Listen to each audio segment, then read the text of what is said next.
oleh Franco-nya Idok tadi. Dan jadi nggak bebas juga ya untuk Noreanya untuk bisa ngasih Pokemon damage. Tapi anyway, ini dia untuk player of the game. Jatuh ke tangan Toy dengan carry yang dia bawakan. 84% team fight participation, 9 kill, 0 death, dan juga 7 assist. Dan damage-nya nggak usah diragukan lagi lah ya. Yeah. Full offense carry.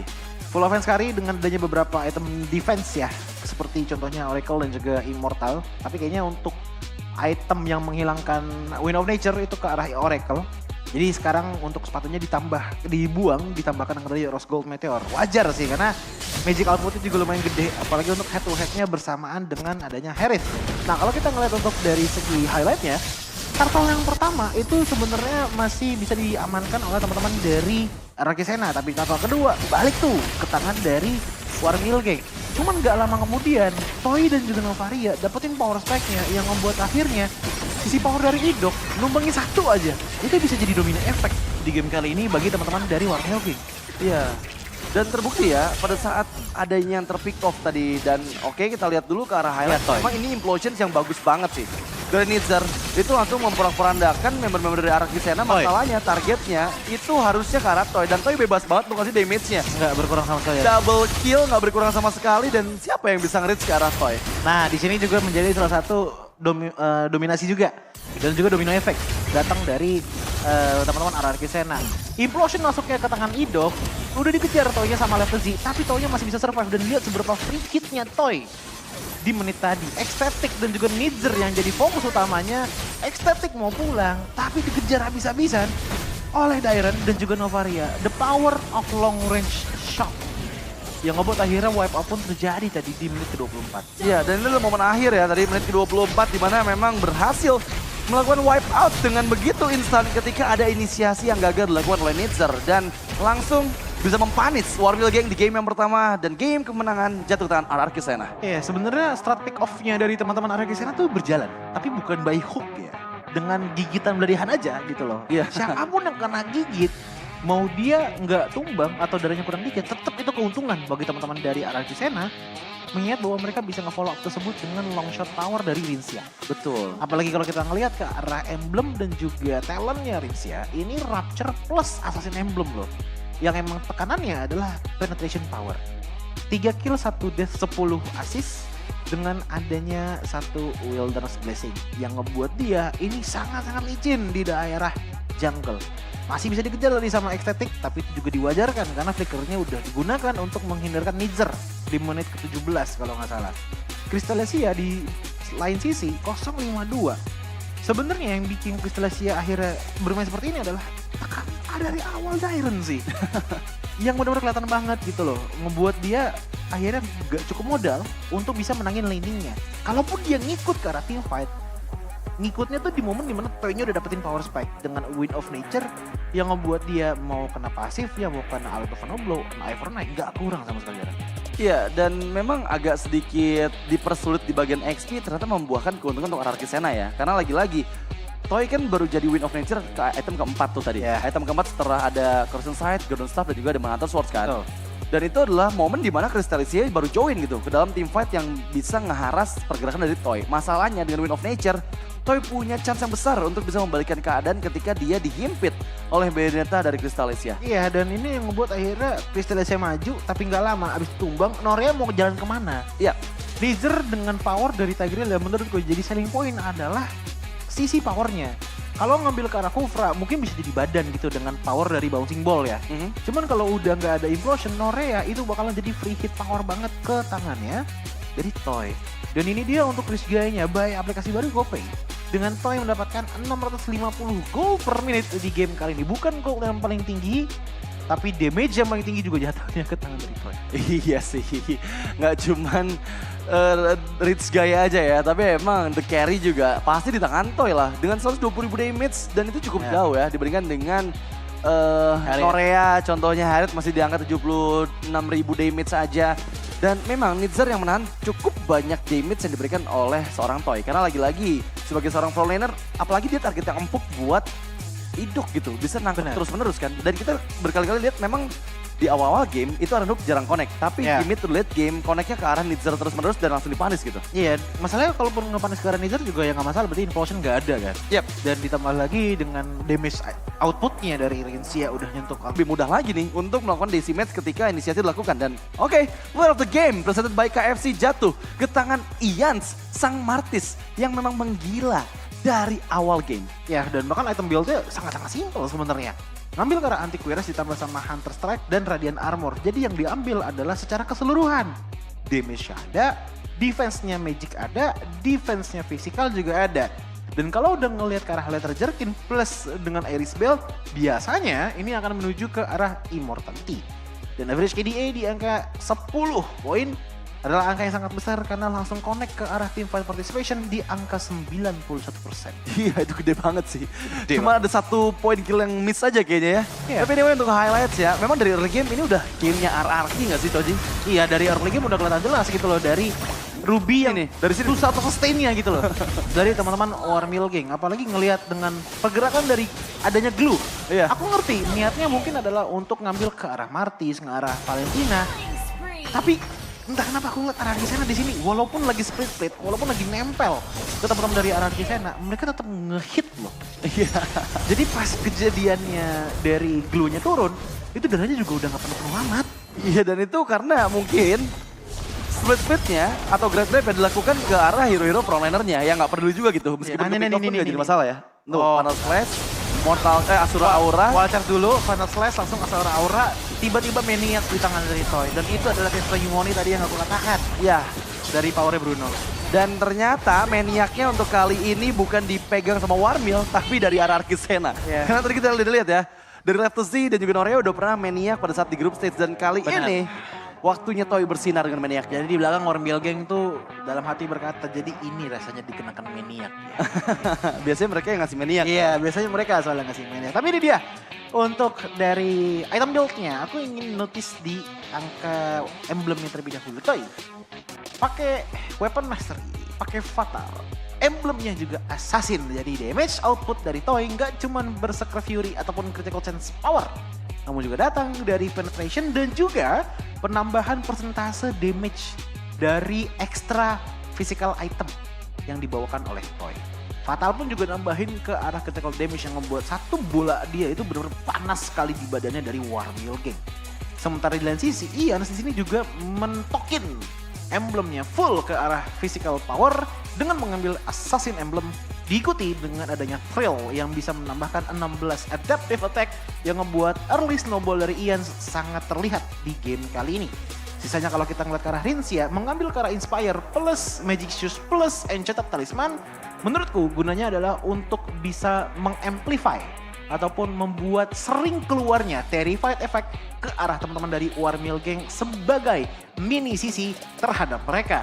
Tinggal Dairon dan juga Eidoknya yang menjadi sisi pokok utama dari arah Kisena, dan itu sangat-sangat terlihat dengan bagus di arah mid lane late game team fight tadi. Kalau kita ngeliat ke arah dari Warmill Gang, kelihatan banget kan dari purple buff-nya 8-3.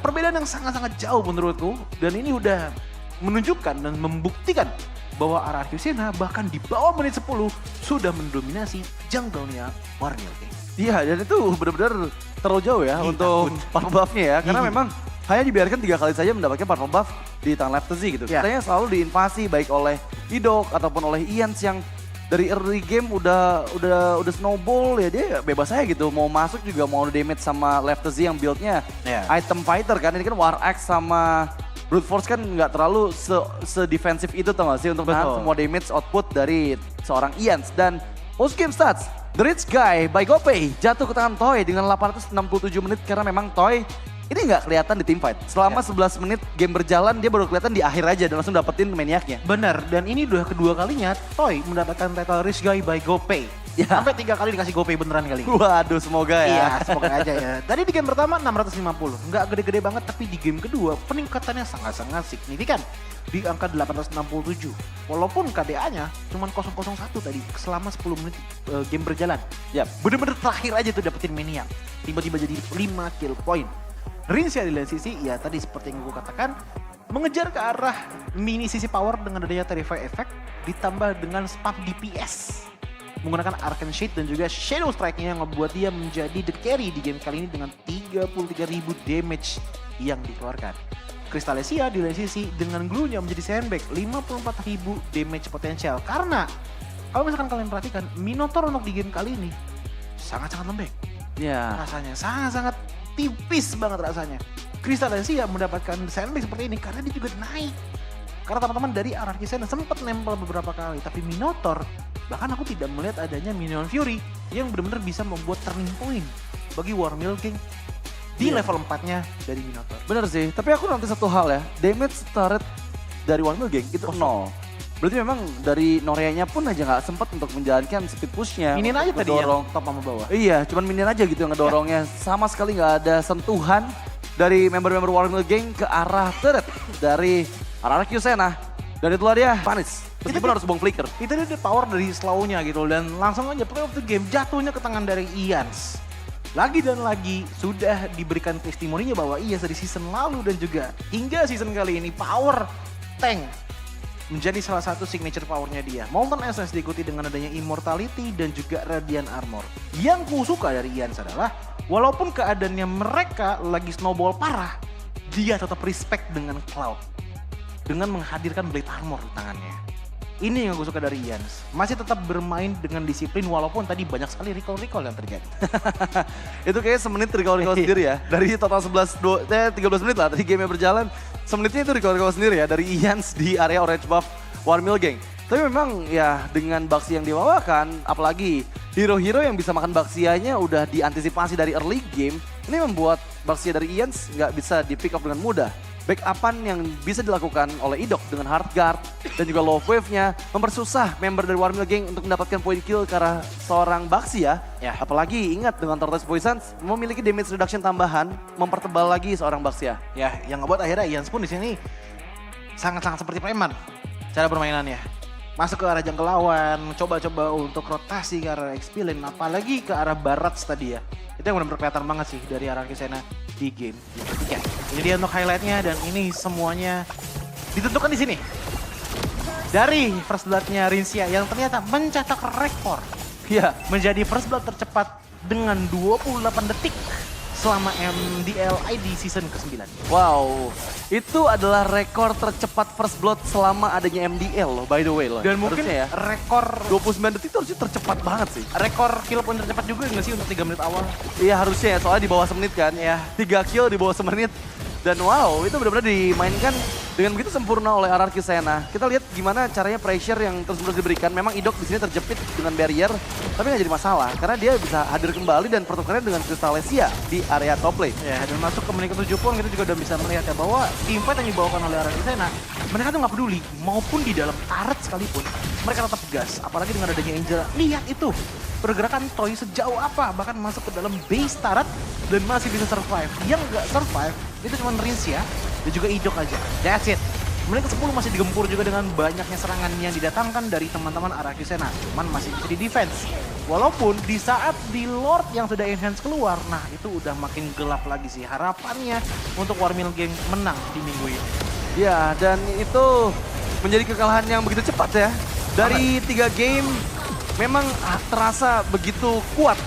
Tarik-menarik ulurnya itu ada di game yang pertama, tapi game kedua, game ketiga benar-benar dominasi dari Araki Sena, nggak bisa dibantahkan oleh War Milking. Dan dari segi item build, memang terlihat dari emblem yang dibawakan oleh Dairen ini masih dengan emblem tipikal seorang Cici gitu, dengan agility, Festival of Blood, dan juga Brave Smite, apalagi emblemnya fighter. Ya, dan Idok yang aku juga pengen note di sini ya, dengan focusing mark, tambah lagi dengan adanya emblem support. Ya, yang dicari adalah dari segi supporting pas lagi hard guard ya. Ya, Jadi Toy pun dimasukin dengan adanya Angela, apalagi dengan pasifnya Irithel yang sangat berkaitan dengan movement speed, itu yang ngebuat Toy bisa dibilang cukup merajalela. Makanya di talentnya itu nggak full ke arah offensive, masih ada tenacity yang bisa memperkuat defensive power dia di saat darahnya di bawah 50%. Bahkan untuk di game kali ini aja, Toy itu nggak memprioritaskan Wing of Nature. Padahal ada Fanny, padahal ada Grok, padahal ada Cloud ya. Karena ya balik lagi, Toy udah jadi item offensive di saat War Milking belum jadi item defense-nya. Untuk siapa? Lihat ke arah dari Nitzer. Dia baru jadi ke arah Dominance Ice plus Letter Jerkin. Sisanya 1 Vitality Crystal. Nggak terlalu gede dari segi defensive Fisikalnya, kita ngeliat ke arah Crystallesia, oke, udah mulai respect ke arah Blade Armor dan juga Anti-Cuirass. Tapi di sini Toy udah hampir jadi itemnya, full ke arah critical power dan bahkan menyematkan juga ke arah dari Malefic Roar. Sejelek-jeleknya power dari Blade Armor yang balik lagi ke Toy, dia masih punya Haskell. Iya. Dan Angela. Nah, ini yang ngebuat dia sangat-sangat sustain gitu loh.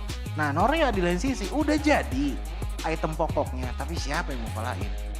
Iya, dan masalahnya meskipun Ore head to head sama Toy gitu, jangan lupa kan Irithel itu adalah salah satu counter alami dari Cloud juga gitu. Kenapa? Karena dari Irithel itu kan build-nya ke arah item critical kan. Iya. Sedangkan kalau misalnya dari Norea bikinnya ke arah item attack speed. Yang dimana kalau ke hero-hero tipis nggak terlalu sakit damage-nya. 12-0 untuk orange buff. 12-0 orange buff, berarti nggak dapat buff sama sekali. Nggak dapet buff. Dari awal game 13 menit Sama nggak sekali. ada orange buff dipegang sama Warmill Gang. Nggak ada sama sekali. Wow. Kan dari segi perbedaan networknya pun ini udah lebih dari 1000 gold per menit. Itu bedanya udah hampir 15.000 di game time angka 13 menit saja. Gitu. Wah, itu hampir 1.100-1.200 gold per menit ya. Iya. Dan memang strategi menyekek bisa dibilang Ya. atau menekan habis-habisan itu kembali membuat Arkisena ada dalam kemenangan yang mutlak gitu. Karena di game kedua juga tadi main early game fase cepat aja dengan membawa hero-hero fase cepat, early game powernya cukup besar kayak Martis, itu membuat mereka bisa mengendalikan permainan. Tapi di satu sisi, ini juga bisa jadi pattern yang cukup diwaspadai oleh teman-teman yang lain. Oke, Ngelihat dengan Argentina kuat banget di arah early-nya, mungkin ada strategi-strategi baru yang kita bisa lihat di minggu depan gitu loh. iya Apalagi terkhususnya dengan adanya Rinsia menggunakan Lilia. betul. Dairen menggunakan Cici dan ya satu lagi patternnya. Banning 5 hero ke arah fighter. Biar apa tuh Coji? Karena biar memenangkan match up Dairen juga gak sih? Iya, pertama menangin matchup Dairen karena kalau kita ngeliat ke arah Dairen pun di sini dia sangat-sangat berguna untuk rotasi damage tambahannya. Betul. Bukan tipikal public seperti kita yang fokus sama minion aja. Tapi benar fokus ke arah ya udah tipis-tipis juga kebantu damage gitu loh. Dan risk-nya ternyata untuk di game ketiga bukan ke arah Toy. Langsungnya ke arah Direct dengan 816 gold per menit by GoPay. Risk guy di angka 816 gold per menit menurutku cukup tinggi. Iya. Soalnya ini fighter di arah XP lane, bukan gold laner. Jadi benar-benar tinggi banget. Makanya jatuh sudut carry-nya ke tangan dari Dairen. Nah Dairen pakai item apa sih? Jadi sakit banget kayak gitu. Simple. Tadi cuma ada War X sama Brute Force. Tapi yang nggak bisa dilepas dari dia adalah nempelnya dia ke teman-teman dari Warmill Gang. Jadi untuk di game kali ini resmi Warmill Gang ketempelan Cici. Ketempelan Cici ya, Iya. bener-bener ditempelin ya. Aku udah bilang dari draft pick, ketemu ke arah barat, ini capek baratnya. Dia nggak punya mobilitas tinggi, dia nggak bisa main deket kecuali kalau ditelen. Yap, Itu pun juga mesti punya akurasi tinggi, apalagi dengan loncatan-loncatan dari Cicinya. Cici yang cukup akrobatik. Iya, Ya. lincah ya. Lincah sekali. Dan kalau kita ngeliat ke arah Crystallesia pun dia wajar dia yang menjadi frontliner sandbag-nya. Karena tugasnya Grok sebenarnya di game kali ini adalah untuk nge-scouting dan juga mencari informasi. Yang benar-benar bisa kelihatan adalah Crystallesia dan juga ingat passive big guy-nya itu yang ngebuat dia sangat-sangat tebal. Yap, Apalagi dengan adanya resilience tambahan. Mengurangi efek sisi power dari lawan kalau nggak salah di angka 20 ya, 20%. Iyans yang menjadi Forgotten War atau best wingman untuk di game kali ya wajar lah ya. Totos Busan. iya.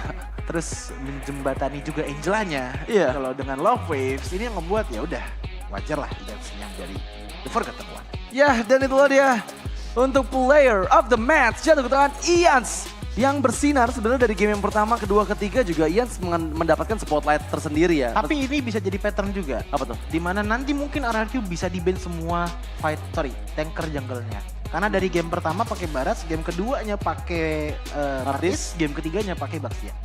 Tapi jangan lupakan Ians juga powerful pakai assassin. Ya itulah slotnya Mas. Karena ya nggak Kita bisa udah lama juga. banget nggak ngeliat masalah. Iya, aku benar-benar nungguin banget ya assassin keluar. Ternyata memang keluar, cuman memang belum bisa menghasilkan poin yang optimal untuk Warmill Gang. Karena tadi pressure di awal dengan 3 member RRQ.